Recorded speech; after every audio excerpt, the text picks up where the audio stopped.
You stopped getting excited before other children did.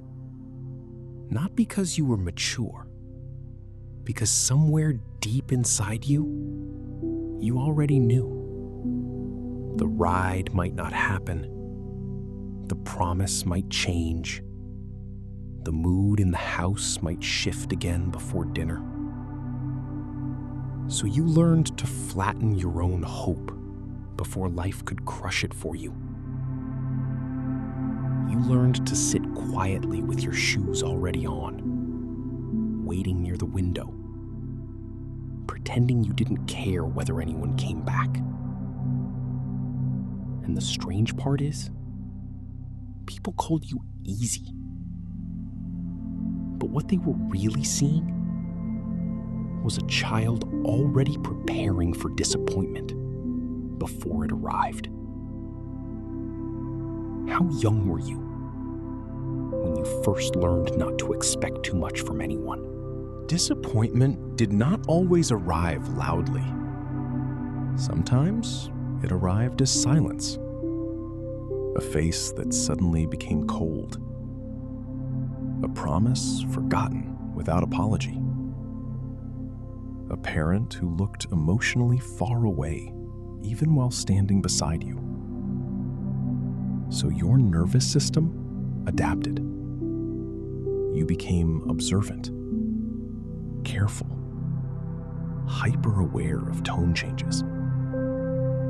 You learned how to scan a room before speaking, how to rehearse emotional reactions before showing them, how to expect less so it would hurt less. But the pain never actually became smaller. It just became older. And eventually, you stopped recognizing it as pain at all.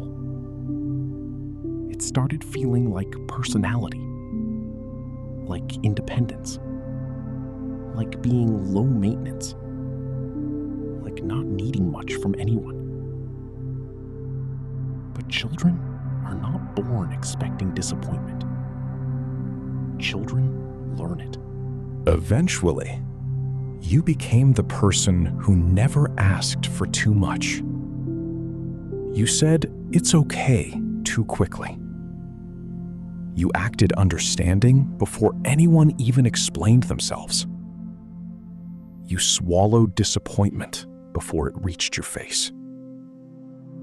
Because needing things felt dangerous.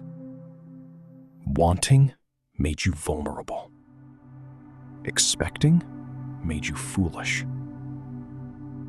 So you learned to survive by pretending you were already fine. And people admired that adaptation. They called you calm, independent, mature. But underneath that composure, your inner child was still standing near a window somewhere, trying not to hope too hard. Because hope once felt humiliating, especially when nobody noticed how carefully you were waiting. And this is the part almost nobody sees. The child who expected disappointment often became an adult who struggled to feel fully present during good moments. Not because joy was unwanted, because the nervous system kept waiting for the ending.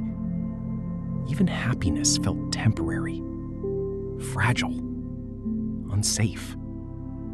So part of you stayed emotionally braced, even while laughing, even while being loved, even while finally receiving the thing you once begged life for.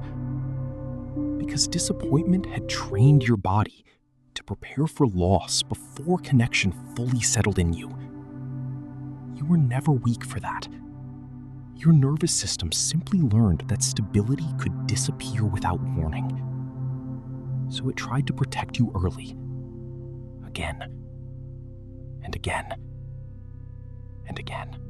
But something changes when you finally understand what happened to you. You stop viewing yourself as too distant too guarded, too difficult to satisfy. And you begin seeing the deeper truth. You adapted beautifully to emotional unpredictability. You learned how to survive environments where disappointment arrived too often, too suddenly, too quietly.